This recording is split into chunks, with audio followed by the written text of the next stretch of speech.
আমরা আজকে ক্লাসে যা পড়ালাম, আজকে আমরা মেনলি কী পড়ছিলাম বলো তো? কী পড়ছিলাম? তাপগতিবিদ্যার দ্বিতীয় সূত্র এবং প্রত্যবর্তী প্রক্রিয়া, অপ্রত্যবর্তী প্রক্রিয়া, কার্নোট ইঞ্জিন কীভাবে কাজ করে এবং কার্নোট ইঞ্জিনের মোটকৃত কাজগুলো। তো আমরা ক্লাসে কিছু খুবই মানে বেশি কঠিন প্রশ্ন করবো না, খুবই বেসিক কিছু প্রশ্ন করব। যারা পারবে তাদের জন্য আমাদের গিভওয়ে আছে, সেটা হচ্ছে আমাদের 3টা খুবই দামি দামি কলম, হ্যাঁ, বাইরে থেকে আনা হয়েছে এগুলো। তো প্রথমত আমি কোশ্চেনটা কাকে করতাম, ছেলেদের পক্ষ থেকে নাকি মেয়েদের পক্ষ থেকে? না, মেয়েদের পক্ষ থেকে না, ছেলেদের পক্ষ থেকে। মিনাজ দাঁড়াও। আচ্ছা মিনাজ, প্রথমে বলবা, একদম খুবই সহজ একটা কোশ্চেন জিজ্ঞেস করি তোমাকে। তুমি আমাকে বলবা যে কার্নোট যে চক্রটা বানাইছে, এই চক্রটা তিনি কিভাবে কাজ করছে সংক্ষেপে বলবা। মানে যে 4টা যন্ত্র আছে, যন্ত্রটা প্রথমে কোথায় রাখছে, মানে সংক্ষেপে আমাকে বলবা আর কি। প্রথমে তাপ উৎস রাখছে, তারপরে প্রথমে একটি সিলিন্ডার নেওয়া হয়েছে। কয়টা যন্ত্র লাগবে, যন্ত্রটা বলো। মূলত 4টি যন্ত্র লাগবে, সিলিন্ডার, তাপ উৎস, তারপর পাটাতল আর হচ্ছে তাপগ্রাহক। এই 4টার মাধ্যমে কাজ করি উনি বানাইছে আর কি। হ্যাঁ, এবার কিভাবে, কোথায়, কেমনে, কিভাবে কাজ করছে? প্রথমে এই সিলিন্ডারটাকে তাপ উৎসে বসানো হয়েছে, তারপরে এটা এই প্রক্রিয়ার মাধ্যমে হয়েছে। কি হয়েছে? আচ্ছা, উনি স্বতঃস্ফূর্তভাবে উত্তর দিতে পারে না, তাহলে আমরা নেক্সটে যাচ্ছি। খাতা কি জয়া, খাতা বন্ধ করো। তাহলে আমাদের নেক্সট কোশ্চেনটা আমরা কার দিকে যাবো, এটা একটা মেয়েদেরকে ধরি। তাসফি বলো, এই কোশ্চেনটার উত্তর বলো, এই হুবহু কোশ্চেনটা, যে উনি ঘটনাটা কেমনে ঘটাইছে। ধরো বলো, বললে একটা কলম পেয়ে যাবো, বলো। হ্যাঁ, ওই যে কার্নোট ইঞ্জিন কেমনে ঘটনা ঘটছে আর কি। পারবো না? আচ্ছা, কেউ কি পারবা, হাত তোলো। আচ্ছা বলো। আচ্ছা মেয়েদের থেকে যাবে, স্নেহা বলো, ধরো বলো।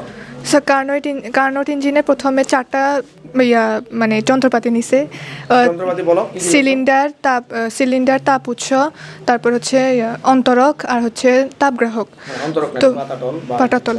তো সিলিন্ডারকে প্রথমে তাপ উৎসের মধ্যে রাখছে। তো তাপ উৎস থেকে হচ্ছে সিলিন্ডার তাপ গ্রহণ করছে। এরপরে হচ্ছে কি প্রক্রিয়া, সাথে সাথে প্রক্রিয়াগুলো বলবা।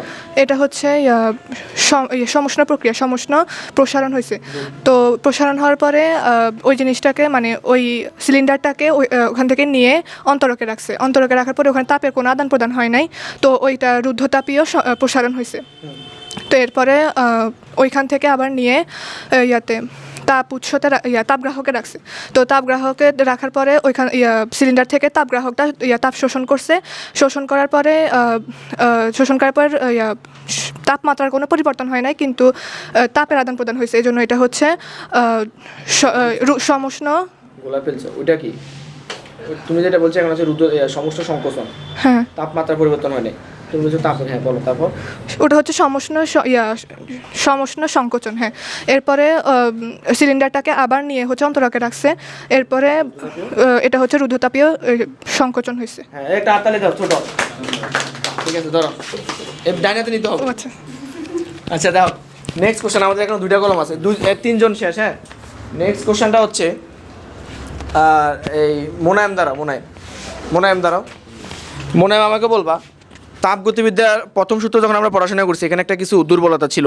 দ্যাটস ওয়াই আমাদের তাপগতির দ্বিতীয় সূত্র আসছে। তাপগতির দ্বিতীয় সূত্রটা কেন আসছে এবং এটা কিভাবে, কি নীতির উপর কাজ করে, সেটা একটু তাপগতিবিদ্যার প্রথম সূত্রে ছিল যে কাজ হচ্ছে সম্পূর্ণরূপে হচ্ছে তাপ হচ্ছে সম্পূর্ণরূপে কাজে পরিণত হবে, আর তাপ হচ্ছে সম্পূর্ণরূপে কাজে পরিণত হবে, আর কাজ সম্পূর্ণরূপে তাপে পরিণত হবে। তো আমরা তাপের ক্ষেত্রে কিন্তু এটা হয় না। এটাই হচ্ছে দ্বিতীয় সূত্রে বর্ণনা করা হয়েছে। কি বর্ণনা করছে? দ্বিতীয় সূত্রে হচ্ছে কার্নো সূত্রতে যেটা বলা কার্নো না, প্রথম সূত্রটা ছিল ক্লসিয়াসের সূত্রতে বলা হয়েছে মানে নিম্ন তাপমাত্রা থেকে। ওভারঅল দ্বিতীয় সূত্রটা একটু বলো। ওভারঅল দ্বিতীয় সূত্রটা হচ্ছে মানে প্রথম থেকে। আচ্ছা, উনি মেবি আটকে গেছে, চেষ্টা করছে। ঠিক আছে, আর এই প্রশ্নের উত্তর কি কেউ বলতে পারবা? দেখি বলো স্যার। আচ্ছা, ক্যামেরাম্যান বলতে পারবে, ক্যামেরাম্যান একটু বড় বলে। আচ্ছা, তাপগতিবিদ্যার প্রথম সূত্রে বলা হয়েছে যে তাপ সম্পূর্ণরূপে কাজে এবং কাজ সম্পূর্ণরূপে তাপে রূপান্তরিত হলে কাজ এবং তাপ সমানুপাতিক।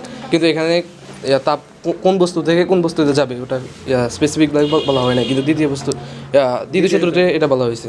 তারপর দ্বিতীয় সূত্রটা মূলত কি? দ্বিতীয় সূত্র হচ্ছে তাপকে সম্পূর্ণরূপে কাজে রূপান্তর করার মতো এমন কোনো যন্ত্র। আচ্ছা আমি এটা হয়েছে নেক্সট একটা কোশ্চেন করি, এটা পারলে তুমি গিফট পাবা। সেটা হচ্ছে তাপ সবসময় উচ্চ তাপমাত্রা থেকে নিম্ন তাপমাত্রায় যায়, এটা আমরা জানি, কিন্তু তাপ নিম্ন তাপমাত্রা থেকে উচ্চ তাপমাত্রা বস্তুতে আসতে পারে, মানে উচ্চ তাপমাত্রা থেকে যাইতে পারে। এটা কখন হয়, কিভাবে হয়? এটা হচ্ছে এক্সটার্নাল এজেন্ট দ্বারা করতে হবে, যেমন ধরো এসি, তারপরে এসির ক্ষেত্রে কি ঘটনা ঘটে? ধরেন আমাদের এই রুমের ভিতরে তাপমাত্রা 25 ডিগ্রি সেলসিয়াস তাপমাত্রা আছে, আর বাইরে 35 ডিগ্রি সেলসিয়াস তাপমাত্রা আছে। আমরা চাচ্ছি যে রুমের তাপমাত্রা আরও কমাতে, তাহলে কি করতে হবে, এসি কি করে রুমের তাপমাত্রা শোষণ করে বাইরে পাঠিয়ে দেয়, তাহলে রুমের তাপমাত্রা কমে আর কি। এটা আমাদের কি করে এজেন্ট, মানে যেটা কারেন্ট, যেটা বিদ্যুৎ লাগে আর কি। হ্যাঁ, ঠিক আছে বিদ্যুৎ। আচ্ছা সে একটা তার জন্য হাততালি দাও, ধরো। এবার লাস্ট একটা কোশ্চেন জিজ্ঞেস করবো, এটা যে উইলিংলি বলতে পারবে, ক্যামেরাম্যানকে দিব না, ক্যামেরাম্যান তুমি তো এই সিনিয়র মানুষ। লাস্ট কোশ্চেনটা হচ্ছে 4টা প্রক্রিয়ায় কৃতকাজ যে বলতে পারবা তাকে দিয়ে দেব। কে বলতে পারবা, বলো। শুধু সূত্রটা বলতাম। হ্যাঁ 4টা প্রক্রিয়ায় কৃতকাজের সূত্রগুলো বলো। এই তুমি গিফট নিচ্ছ কেন, বলো। হ্যাঁ দেখো, সমুষ্ণ হ্যাঁ বলো। সমুষ্ণ সম্প্রসারণ NRT1 সমস্যা প্রসারণ। প্রসারণ NRT1 লন B2/B1। আচ্ছা হ্যাঁ, তারপরে তারপরে সে রুদ্রতাপীয় সম্প্রসারণ হ্যাঁ আচ্ছা এক কথায় হ্যাঁ বলো বলো। NR/1 - gamma into T2 - T1। আচ্ছা হ্যাঁ, তারপরে এসে সমুষ্ণ সংকোচন NRT2 loan B4/B3। Good, very good. হ্যাঁ আর রুদ্রতাপীয় সংকোচন। সংকোচনের ক্ষেত্রে মাইনাস বলছো? জি স্যার, আচ্ছা হ্যাঁ হ্যাঁ বলছে। আচ্ছা হ্যাঁ তারপর সামনে ধরো, -NR/1 - gamma into T2 - T1। Good, very good. একটা হাততালি দাও। ঠিক আছে নাও তোমার গিফট নাও। ওকে, তা আমাদের গিভওয়ে প্রোগ্রাম শেষ এখানে, ঠিক আছে।